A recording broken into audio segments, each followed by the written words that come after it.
Wissen wir, was wir heute machen? Ich erzähle Ihnen eine Geschichte, eine Weihnachtsgeschichte. Das ist Weihnachtszeit. Jetzt bleiben Sie bloß dran, schalten Sie nicht direkt weg. Hören Sie sich erstmal an, was ich zu sagen habe.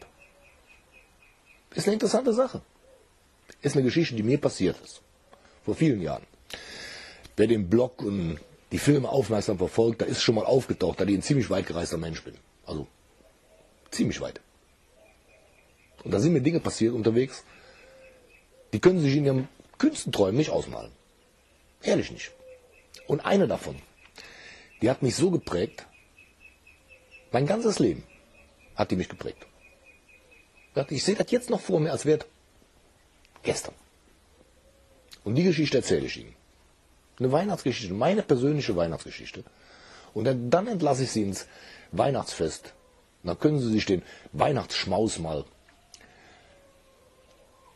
genießen und mal drüber nachdenken über die paar Worte, die ich jetzt hier verloren habe in dem Film. Bleiben Sie dran.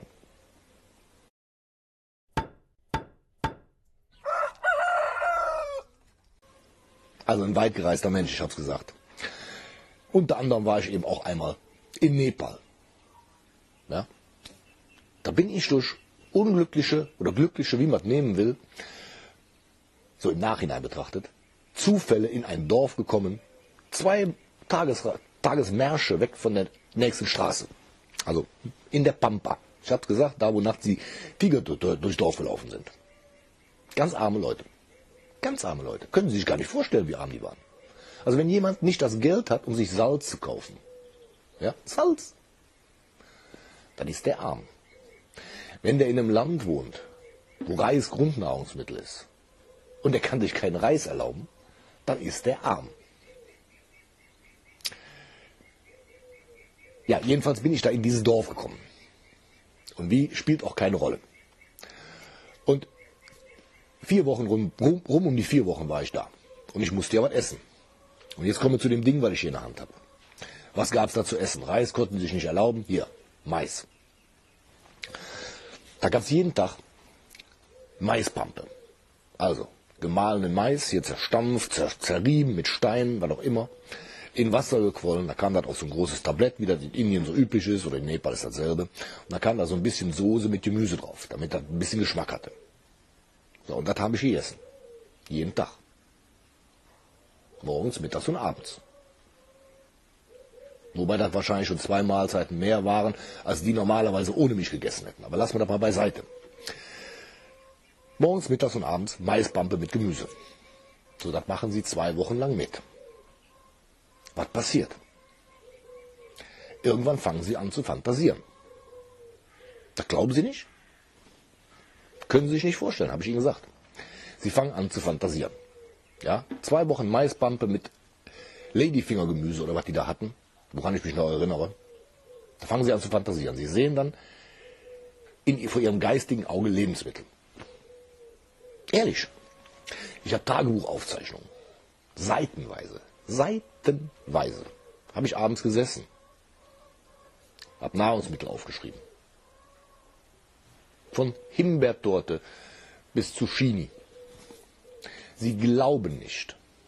Ich bin 100%ig sicher, Ihnen fallen mehr Wurstsorten ein, wie die Leute in diesem Dorf überhaupt an Nahrungsmitteln zur Verfügung haben. Ganz zu schweigen von den Käsesorten, von den Torten, von den Süßigkeiten und weiß ich noch was alles. Also Sie gehen hier in den Supermarkt rein, da haben Sie mehr Milchsorten, als die Leute an Nahrungsmitteln zur Verfügung hatten. So, seitenweise. Die sind mir dann abends, nachts vor meinem Auge vorbeigeschwommen. Schinken, gebratene Gänse, mir ist alles hier an den Augen vorbeigeschwommen. Ich habe das aufgeschrieben. Und wenn ich jetzt noch ab und zu mal Zeit habe, dann setze ich mich nochmal hin und lese mir diese alten Tagebuchaufzeichnungen nochmal durch. Und das ist, als wäre es gestern gewesen. Einen Tag habe ich mir in diesem Dorf den Luxus erlaubt, ein Ei zu essen. Können Sie sich vorstellen, dass Menschen in einem Dorf mit Hühnern leben, die nie ein Ei essen? Das ist kein Scherz. Die essen kein Ei. Warum? Aus dem Ei wird ein Huhn. Und das Huhn legt Eier und kann man am Ende essen. Ist mehr wert als ein Ei. Und weil es mir so dreckig ging, wirklich dreckig, mir sind die Beine weggeknickt. Also von Maispampe mit Gemüse werden Sie nicht satt. Also zumindest nicht, wenn Sie aus einem Industrieland kommen, wie ich, aus dem reichsten Land der Erde.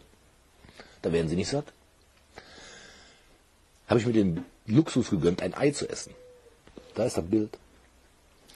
Ein Ei, 2 Chilis und ein paar Krümel Salz. Fleisch, einmal im Jahr, vielleicht. Aber auch nur dann, wenn Sie was geschenkt bekommen. Arme Leute, ich sage Ihnen. 4 Wochen lang Maispampe mit Gemüse.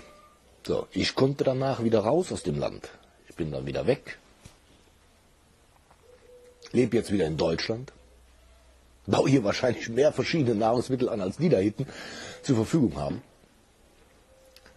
Und bin aus dem Dilemma raus. Aber nicht nur in Nepal.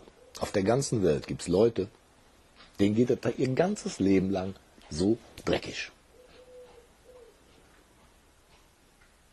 Tja, sowas gibt's.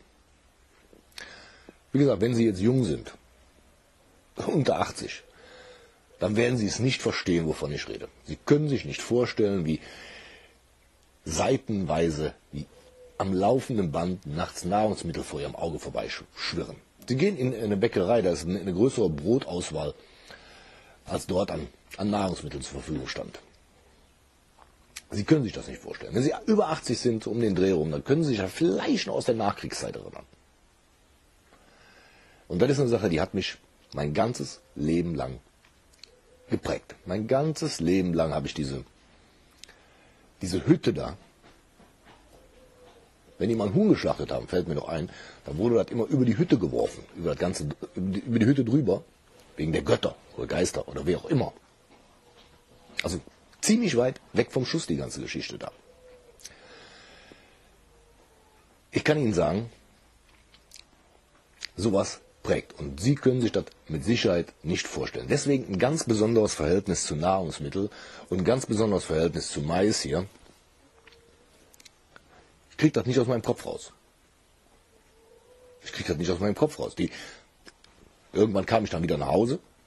Ja. Das erzähle ich noch dazu. Der reichste Mann in diesem ganzen Dorf, wenn man all sein Vermögen zusammengenommen hätte, dann besaß der ungefähr 300 Euro. Da hätte ich das gesamte Land von dem, das gesamte Haus und alles drum und dran kaufen können. Das ist also das, was Sie heutzutage bei einem Großeinkauf in der Metro oder im Rewe ausgeben. Ziemlich arme Leute. Das war nur der Reichste. Also die Familie, wo ich da war, da ist noch ein Bild, die Familie, wo ich da war, Sie können sich das nicht vorstellen. So, wenn Sie sich jetzt also ans Weihnachtsessen begeben, ja, und da die leckeren Sachen in sich reinstopfen, dann bleibt mir vielleicht noch als kleiner Denkanstoß die Bitte an Sie, mal drüber nachzudenken, in welch einem glorreich reichen Land Sie hier leben. Und da es auf der Welt eine ganze Menge Leute und nicht nur in Nepal gibt, denen es bedeutend dreckiger geht. Ist ja der Sinn von Weihnachten, vielleicht auch mal über Leute nachzudenken, die es nicht so gut haben wie unser eins. So, in diesem Sinne, ich wünsche Ihnen frohe Weihnachten. Ich mache jetzt auch eine Woche Weihnachtsurlaub, Weihnachtspause hier mit den Filmen. Und dann im nächsten Jahr geht's weiter. Denken Sie mal drüber nach, über das, was ich gesagt habe. Ja, in diesem Sinne. Bis dann. Tschüss.